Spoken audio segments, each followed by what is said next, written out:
Diversification पिछले कुछ सालों में इन्वेस्टिंग का ये गोल्डन रूल थैंकफुली पॉपुलर होता जा रहा है, और हो भी क्यों नहीं।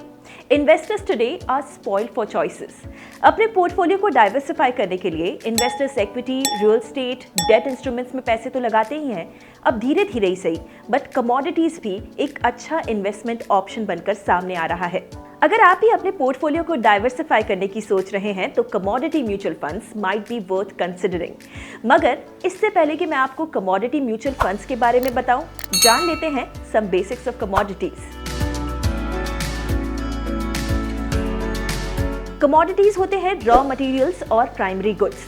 इनका यूज इकोनॉमी के बहुत सारे सेक्टर्स में किया जाता है, जैसे कि कॉफी, वीट जैसे agri products, crude oil, natural gas जैसे energy products, metals which include gold, silver, copper etcetera. Commodities में इन्वेस्ट करने के यूं तो कई तरीके हैं, but commodity mutual funds are one of the more feasible options.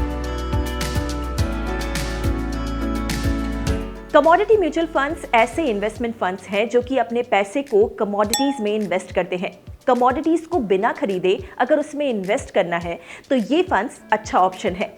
अब आपको बताते हैं कि आपके लिए कौन कौन से कमोडिटी म्यूचुअल फंड्स अवेलेबल हैं।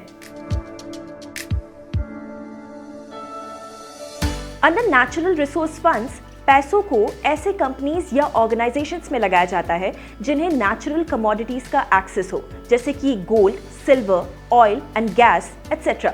क्या आप जानते हैं टेक्नोलॉजिकल डेवलपमेंट्स की वजह से अब आप रिन्यूएबल एनर्जी सोर्सेज जैसे कि विंड एनर्जी में भी इन्वेस्ट कर सकते हैं। कमोडिटी इंडेक्स फंड्स कई तरह के कमोडिटीज में इन्वेस्ट करते हैं, usually tracking an index. Commodity index funds ज्यादातर लो कॉस्ट होते हैं। बेसिक या true commodity funds mainly physical assets जैसे कि मेटल्स में इन्वेस्ट करते हैं। हाँ, मार्केट प्राइसेस में फ्लक्चुएशंस का असर इन्वेस्टमेंट पर हो सकता है, बट फिर भी ये काफी पॉपुलर है। Commodity futures funds gold, silver, oil जैसी कमोडिटीज के फ्यूचर्स कॉन्ट्रैक्ट्स में इन्वेस्ट करते हैं। These contracts give investors the right to buy और sell a specific commodity at a pre determined price and date in the future. Commodity futures funds थोड़े risky जरूर होते हैं because of the volatility of the futures market, but ये solid returns भी दे सकते हैं। कमोडिटीज में इन्वेस्ट करने से आपका पोर्टफोलियो डाइवर्सिफाई तो होता ही है, साथ ही अच्छे रिटर्न्स का भी चांस हो जाता है। ऑल्सो जब महंगाई ज्यादा हो तो कमोडिटीज हिस्टोरिकली अच्छा परफॉर्म करते हैं, क्योंकि उनसे बनने वाले गुड्स एंड सर्विसेज की डिमांड भी बढ़ जाती है। Therefore, investing in commodities can act as a hedge against inflation.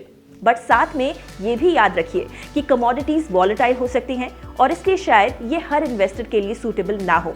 So, do your research well. Have you tried the reimagined mutual funds experience on the all-new Upstocks? Check it out today. Investment in securities market are subject to market risk. Read all the related documents carefully before investing.